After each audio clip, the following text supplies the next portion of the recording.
Hello everyone, welcome back. My name's dustinkreis, and I'm going to take a small break from finishing out 13.2 to make a quick video response to ballinnick's new video where he talks about his top 10 video game settings, basically the worlds and the environments and everything that goes into that. And I thought about, just writing a comment back to him, but I haven't made a video response to anybody in a while, and I kind of felt like, it's a fun little thing, a fun little short thing to sort of do a quick video and talk about some games here. Now, he did 10 games, and I'm only going to do 5. And when I was watching his, I was like, please, please, please, please, please, please don't mention Fallout, because I love post-apocalyptic worlds and all that jazz. And when he mentioned Fallout 3, I was like, oh, god damn it, he stole it. Another game that he mentioned that I really would have liked to talk about in my video was Earthbound. I really liked the fact that we finally got a JRPG in a modern day setting. It was really kind of cool to see that. So he kind of stole 2 of my ideas, and I don't want to, sit here and talk about things that he already talked about. So I tried to pick some different games that I really enjoy their worlds and the atmosphere and everything in them.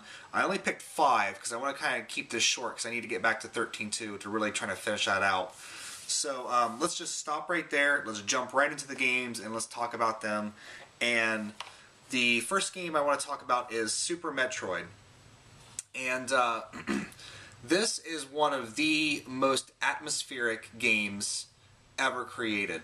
And it's even more astounding at how atmospheric it is because it's a 2D side-scrolling adventure game, Retro Studios made the Prime games, and you would think that the movement into a 3D space would draw you even more into the world of Metroid.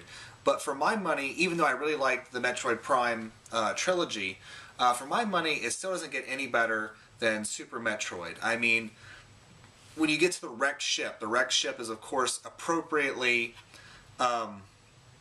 creepy and terrifying, and that's just one of the the really good atmospheres of the game. When you get to Norfar, I mean, even the music sounds hot. I mean, the place just sounds like it's going to burn your armor, and in some places in that place it does. Really, for my money, Metroid doesn't get any more atmospheric than this, and it's a shame that Nintendo just won't go back and make another 2D Metroid. I think if they do make a 2D Metroid for the 3DS, which would be a really great idea, they'd probably do it something like Cave Story, where it has like polygonal character models. Please, Nintendo, don't do that. Give us good old-fashioned sprites. Nothing looks more pretty than old-fashioned sprite games. So. This is not like a numbered order. It's just me rambling about some games, and I already feel my voice going, so hopefully we can get through this video pretty quick. But Super Metroid, if you guys have not played this game, this is one of the all-time best games ever made. Nintendo really just broke the mold when they made this game. But I love just putting this in, and it really makes me feel like I'm alone. That's the big thing about this game. You feel like you are alone on this planet, and just, I don't know, it's just such an overwhelming atmosphere when you play this. Fantastic stuff. The next one is going to be Final Fantasy III or Final Fantasy VI. If you're a longtime viewer of my channel, you know that this is my favorite game of all time. And what I really like about this is it's a very steampunk type of world. When you're walking around towns, you see steam, popping out of pipes and things like that. And steampunk is very sort of popular amongst like anime people and things like that. And it's a shame that we haven't seen more of that kind of a world in video games. You can kind of argue a little bit that maybe BioShock had a little bit of that idea behind it because, of course, it was set back in the 40s, 50s, and 60s. Rapture began in the 40s, and we jump into it in the 60s, I believe, if I remember correctly. Maybe it's the 50s. It's been a while since I played that game. But I love the mixture of sort of, this is a culture that is just the beginning of an industrial revolution, okay? It used to be, there's castles and things like that. It used to be a very medieval society. They've discovered how to make electricity and things like that.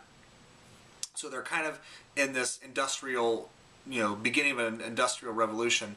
And then comes the Magitech, which is basically like the holy grail of energy. So I really enjoy the World of Balance. It's just a damn shame that something happens in the middle of the game and everything goes to hell. But I really do love this steampunk vibe to Final Fantasy VI, and it's the only one that really did that. The ones that came before it were all medieval. The ones that came after it sort of went into this sort of cyberpunk, craziness. And this was the only Final Fantasy that had this sort of steampunk vibe. So I really dig that whole aspect of the game. Wow, my voice is really going, so we're gonna move through this quickly. The next game is, Ball and Nick kind of talked about this a little bit, but he chose to go with Alan Wake instead of this game series. And when we're talking about game settings, game atmosphere, you have to talk about Silent Hill, and specifically the best game in the series, which is Silent Hill 2.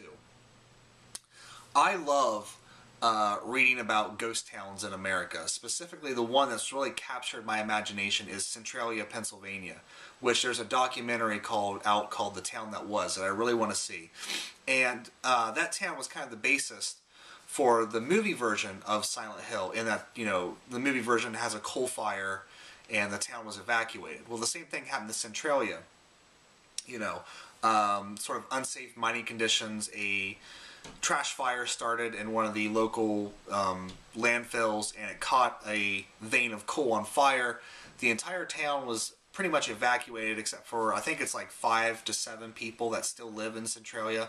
Most, if not all, the buildings have been demolished, and there's just these sort of streets in the middle of this huge field where a town once was. It's a really kind of a crazy story, and I don't know, it captured my imagination when I read about the Silent Hill movie and sort of the idea of that based on that town. So that being said, how could I not fall in love with the town that went bad? Silent Hill is one of the premier survival horror games for a reason. Now, the series has kind of tapered off into, it's a kind of a shell of what it once was. Hopefully when Downpour comes out, it really kind of brings it back to, the strength of 1, 2, and 3. You really cannot beat Silent Hill 1, 2, and 3 in terms of just scariness. But when you walk around, the town, it feels like a real American town, or at least a Japanese idea of what a real American town would be. And, God, it's just so creepy to see this sort of, bleached out, hollow town. And then the fact that it, of course, goes to the nightmare world is just even more insane. But for my personal taste, I think Foggy Silent Hill will always be the creepiest, because here you have what is our normal world, and it's got this dark aspect to it. The really nightmarish version of Silent Hill is a little bit too much in some regards, so much so that it's so creepy and scary that it's not. But the fact that just the normal foggy Silent Hill is just so close to our own reality, but just a little bit skewed, that really makes it creepy. That's kind of a David Lynch type of thing, where he just takes something normal, skews it a little bit, and it's like the creepiest fucking thing you've ever seen. So definitely have to say Silent Hill is one of my favorites. I mean, I wouldn't want to go there, because if I go there, I definitely, get killed in a horrible fashion. But in playing the games, I really do enjoy the setting, the town, just this idea of this abandoned town, which in the game, it's not really an abandoned town. There's actually a functioning Silent Hill that people live in. And then there's the foggy Silent Hill, which is kind of a limbo. And then there is the underworld Silent Hill that is basically hell. So, there is a bustling Silent Hill town in this game world, but man, that foggy Silent Hill where you're just alone with these creatures, creepiest fucking thing ever. And like I said, I really enjoy post-apocalyptic worlds. I don't know what it is. There's just something about seeing our society as sort of in ruins, because we're always drawn to like ancient societies and like, you know, the Great Pyramids and things like that. And seeing these great societies and just sort of the remnant shells of what they once were. And there's just something kind of about seeing our modern world in that respect. Because, you know, eventually that's probably what's going to happen to us. You know, it may not be hundreds and hundreds of years down the road, but that's eventually going to happen. You know, our society is going to be the ruins that people, you know, dig up and search through. And I've always been drawn to movies like Logan's Run and The Road and things like that. Just these, you know, these horrible scenarios that I'd never want to live through, but I like seeing the imagery of it. So that's kind of why I wanted to do Fallout 3. But then I thought about it, and actually, you know, Ball and Nick already used it, so I didn't want to use Fallout 3 again. But actually, I really enjoyed the world of Enslaved a lot more than Fallout 3, because if the world was to end and, you know, we were mostly wiped out, our cities were destroyed, this is what the cities would look like after, you know, about 100 years or so. Nature would just slowly start taking over again, and we'd have this, basically this game world. This is one of the best designed game worlds I have ever come across, and this is one of the biggest hidden gems out there. So many people pass this game up. If you have not played this game, it is cheap. Go buy it. You know, the gameplay is kind of, you know, I don't want, it's, what's the word I'm looking for? I can't think of it. It's not complicated. It's a very simple type of game. But just the game world that they create in this is so beautiful to look at. And it's really got me excited, you know, thinking about this. It's really got me excited about The Last of Us. Because The Last of Us has the same kind of game world where it's sort of society has crumbled and nature is taking over again. You know, if the world ended, unless it was like the sun imploding on itself and not having sunlight anymore, the world would not look like Fallout. Fallout is like a fantasy thing. This is what the reality would look like. You know, nature would just thrive and take back over, and our cities would be gone. You know, a lot of our houses that we have would just fall down and disintegrate. Like this house that I live in right now, it feels sturdy, but you know, if I didn't upkeep it, you know, nature would just destroy it within like 30 years, completely. So, I mean, there's fantastical things in it, like all the robots and stuff, which I really did like. But, I mean, when you first see New York City destroyed and nature taking over, is just the most, it's one of the most gorgeous game worlds I have ever come across. And it's a damn shame that this game didn't sell more, because I would have loved to see more stories of Monkey and Trip, because this game is amazing, and the game world is just fantastic. I can't really do it justice in words. You just really need to play it. It's cheap, guys. Go buy it. Just go buy this game. And then the last game I'm going to talk about, which I haven't really talked about, I've started to kind of get into some of my other interests on this channel, and one of my big interests is I'm a big Star Wars, Star Trek fan. More of a Star Trek fan than Star Wars, but I still really appreciate and love Star Wars. And the game world that I'm going to choose for my last game is the game world of the Mass Effect games. And this is the closest I am ever going to get to a fantastic Star Trek game. Okay, they're coming out with a new one. I think Namco's making it, that's based in the new Star Trek universe. And I played Star Trek Online, and I was really hoping that that would be my introduction to MMOs, because it's Star Trek. I figured I'd just dive right in, but I can't do MMOs. I've decided that I'm not an MMO player. Even that game, which was right up my alley, I just couldn't get into. But this game world, I love this. I love traveling to the different planets. I loved, you know, in Mass Effect 2, you just surveyed planets from space. I love doing that. I had so much fun just surveying planets. It was ridiculous. I never got bored with that. In Mass Effect 1, you could actually go down to the surface of most of these planets and sort of find items. I loved that too. Even if there was nothing to do, no storyline, I just loved exploring that. Whatever, barren planet they gave me, I loved exploring it. And the game worlds that you did explore, they were kind of linear, but at the same time, just gorgeous, gorgeous. The Citadel is one of my favorite places in gamedom ever. I love that place. It's just so friggin' awesome. And Halo's kind of the same thing,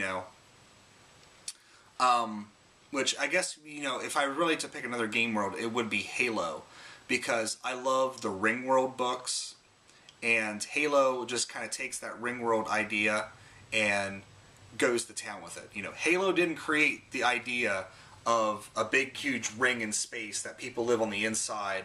That wasn't Bungie's idea. They stole that from a book series by Larry Niven called Ringworld, and I love that book and the series in general. But yes, this is a very big, detailed sci-fi world. Probably the closest thing I'll ever get to a truly, truly amazing Star Trek game. This is about as close to Star Trek as I think we're ever going to get. So if any developers out there are thinking about making a Star Trek game, you got a blueprint right here. Just adapt it more to the Star Trek universe and bam, we're off on a fantastic adventure. So I kind of breezed through those quicker than I wanted to because my voice, I can feel it, my throat's closing up, and I need to go get a drink of water. But those were 5 games that I really enjoy the game worlds in. Super Metroid, just a fantastic game all around. Easily one of my top 5 games of all time, if I ever do a list. Final Fantasy VI, I've already said, is my favorite game of all time. Love that steampunk aspect. I can't believe that we haven't had any steampunk games in this HD setting. I just think that aesthetic is really cool, especially when people make steampunk typewriters and steampunk Ghostbuster proton packs. That's just, I love that kind of, clockwork, gearwork type stuff. Silent Hill, for my money, I've never played a Fatal Frame. Ball and Nick talked about Fatal Frame being the scariest game he ever played, but for me, man, playing Silent Hill, any of those games in the dark, is just an awful experience. An awesome experience, but at the same time, just so nerve-wracking. Again, Mass Effect, love that Star Trek vibe to it. I love being able to travel through space and explore space. I'm a big space junkie. I love the fact that we've traveled in space, but I hate the fact that as America, as a country, as supposedly the big superpower, we have to go over to Russia and hitchhike into space now. It's completely stupid. And then Enslaved, not only is it one of the best games released this last generation, it's just mind-blowingly gorgeous all around. Even the character models are just so detailed. And when you see New York for that first time playing that game, your jaw will drop. It is gorgeous. So those are my 5 game settings that I really do enjoy. Once again, this is a response to Ball and Nick. I'll put a description, or not a description, I'll put a link to his original video down in the description box. Of course, this will be linked through his page in and of itself. And if you found me through Ball and Nick's page, I want to say welcome to you, and hopefully you'll check out my channel and see if I have anything to offer you, because I do like to sit and ramble a lot about video games. So if you like that kind of stuff, my channel, or this talking head, kind of like Ball and Nick does, my channel might be for you as well. So thank you for watching this. I'll see you guys next time. Take care.